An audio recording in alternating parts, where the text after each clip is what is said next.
Eto pa mga bossing ko, isa sa mga pinakamaganda na dapat ay meron po tayo mga bossing ko na mga pampaswerte.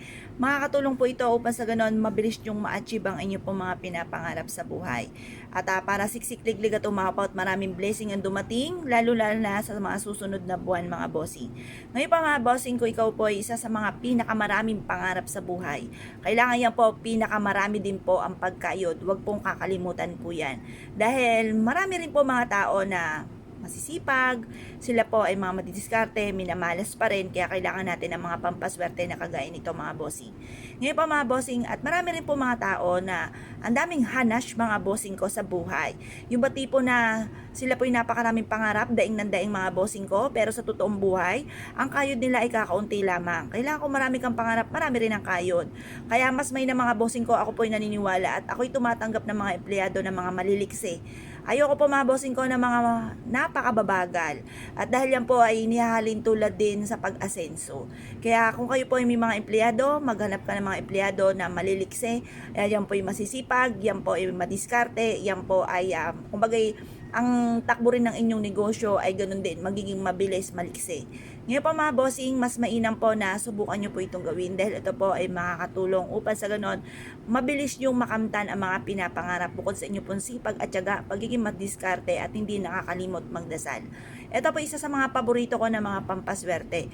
At marami nang nagpatutuod po din dito mga bossing ko na sila po ay sinuwerte dahil dito rin. Kumbaga sangkap lang po ito, sipag at tiyaga mga bossing ko, paulit-ulit ko po sinasabi. At kahit tayo po na-interview sa Jessica Soho mga bossing, ang aking ding huling sinabi po doon, butit pinakita ay sipag at tiyaga talaga mga bossing. Kaya lang po may mga masisipag madiskarte pero minamalas pa rin, kaya para hindi tayo malasin or yung mga pagsubok na ipagdadaanan lang natin at hindi natin tatambayan mga bossing ko, subukan nyo pong gawin po ito mga bossing ko sa pamamagitan ng asin at barya. Paalala lamang, kailangan po nahugasan nyo inyong barya bago nyo po ito gawing pampaswerte mga bossing. At ito po ay makakatulong upang sa ganon ay mabilis nyong ma-achieve ang inyo po mga pinapangarap. Kasi kapag hindi nyo hinugasan ang barya, kung sino-sino na po humawak po niyan, maaaring may kakibat na po yan ng mga kamalasan. At yan po ay maaaring hindi matupad kung ano may po i-wish po ninyo.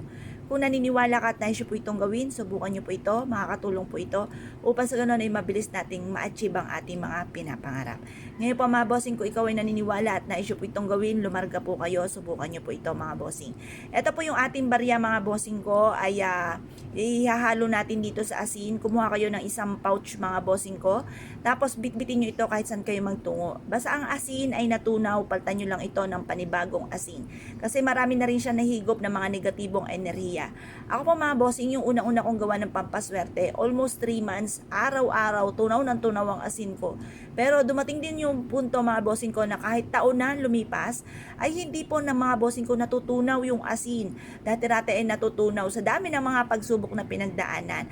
Ngayon po, huwag ka maiinis, positive ka lang po lagi, happy lamang, chill lamang, ipagpaubayan nyo sa mahal na Panginoon lahat ang mga kaganapan sa buhay po ninyo, tapos subukan nyo po ito.